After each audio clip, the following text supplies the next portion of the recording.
موسیٰ علیہ السلام نے اپنی قوم کو واضح فرمایا۔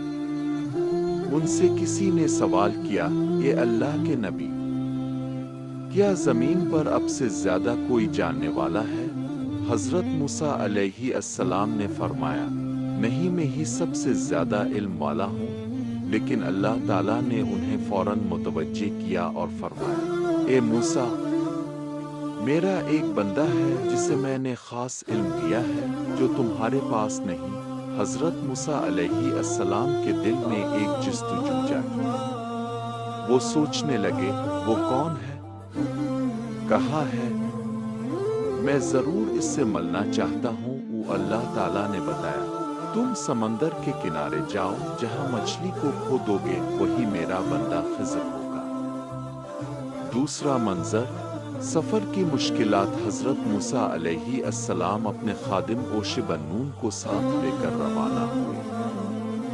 راستہ طویل تھا، دھوپ سخت تھی، لیکن ان کے دل میں ایک شوق تھا کہ اللہ کے اس ولی سے ملاقات کرنی ہے جس کے پاس خاص علم ہے۔ وہ دن بھر چلتے، رات کو تھوڑا آرام کرتے۔ ان کے پاس کھانے کے لیے ایک مچھلی تھی۔ اللہ نے نشانی یہ رکھی تھی کہ جہاں مچھلی پانی میں چلی جائے وہی مقام ملاقات ہوگا۔ کئی دن گزر گئے۔ آخرکار ایک دن سمندر کے کنارے وہ سو گئے۔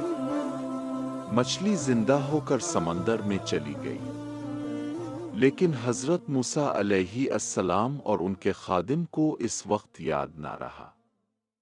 جب کچھ دور چلنے کے بعد بھوک لگی تو خادم نے کہا، اے موسیٰ، مچھلی تو ہم بھول گئے، وہ تو پانی میں چلی گئی۔ حضرت موسیٰ علیہ السلام خوش ہو گئے اور فرمایا، یہی تو وہ جگہ ہے جسے ہم ڈھونڈ رہے تھے۔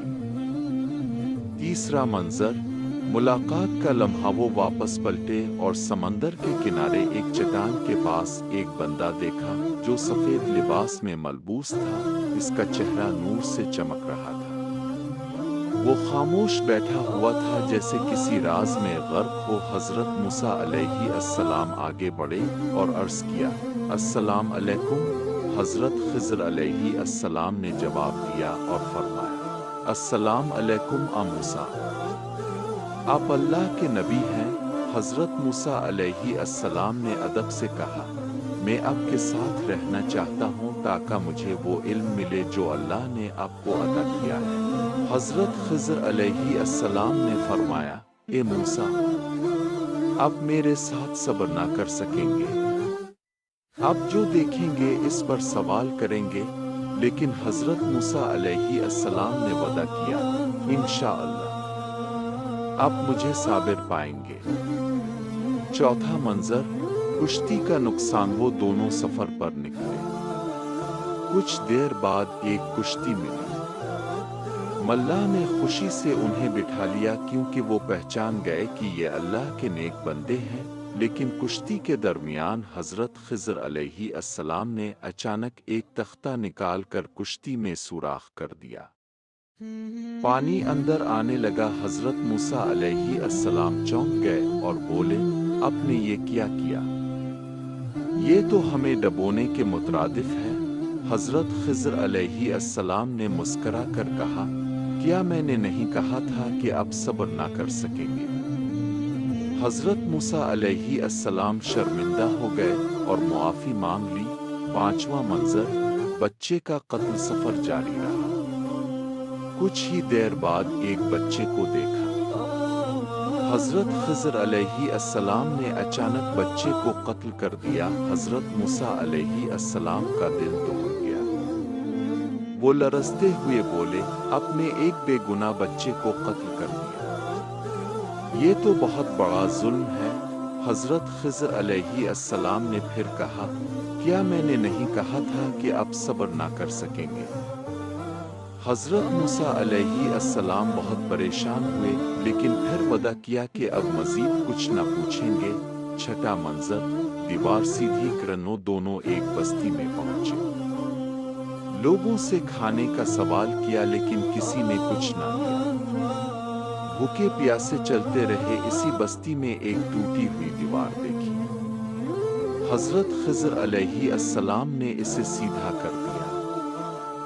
حضرت موسیٰ علیہ السلام نے کہا، اب چاہتے تو ان سے مزدوری لے لیتے تاکہ کھانا مل جاتا۔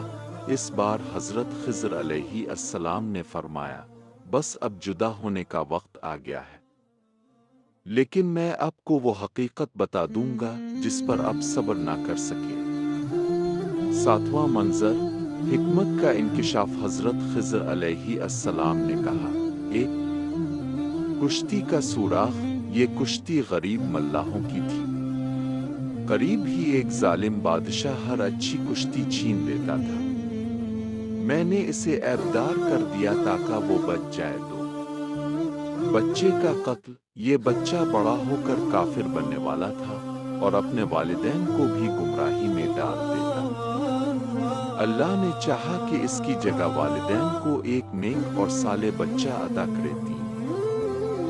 دیوار سیدھی کرنا۔ اس دیوار کے نیچے 2 یتیم بچوں کا خزانہ تھا۔ ان کا باپ نیک تھا۔ اللہ نے چاہا کہ جب وہ بڑے ہوں تو یہ خزانہ انہیں ملے۔ میں نے دیوار کو سیدھا کر دیا تاکہ خزانہ محفوظ رہے۔ پھر فرمایا، اے موسیٰ، یہ سب میں نے اپنی مرضی سے نہیں کیا بلکہ اللہ کے حکم سے کیا ہے۔ 8واں منظر، صبر اور حکمت کا سبق۔ حضرت موسیٰ علیہ السلام نے یہ حکمتیں سن کر اپنے دل کو تھام لیا۔ ان کی آنکھوں سے آنسو بہہ نکلے۔ انہیں احساس ہوا کہ انسان کا علم محدود ہے لیکن اللہ کا علم لامحدود ہے۔ یہ ملاقات ہمیں یہ سبق دیتی ہے، ہر آزمائش کے پیچھے اللہ کی کوئی حکمت ہوتی ہے۔ صبر کے بغیر انسان حقیقت کو نہیں سمجھ سکتا۔ اللہ کی تدبیر ہمیشہ بہتر ہوتی ہے، چاہے ہمیں سمجھ نہ آئے۔ اختتام۔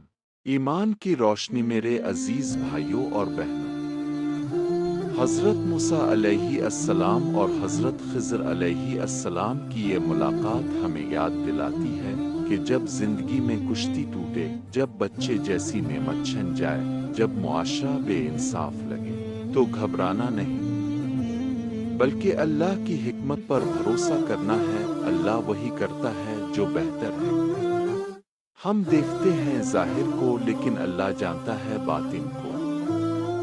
ہم دیکھتے ہیں لمحہ کو لیکن اللہ جانتا ہے پوری زندگی کو۔ بس صبر کرو، اللہ پر توکل کرو اور یقین رکھو کہ وہ سب جانتا ہے اور سب سے بڑھ کر حکمت والا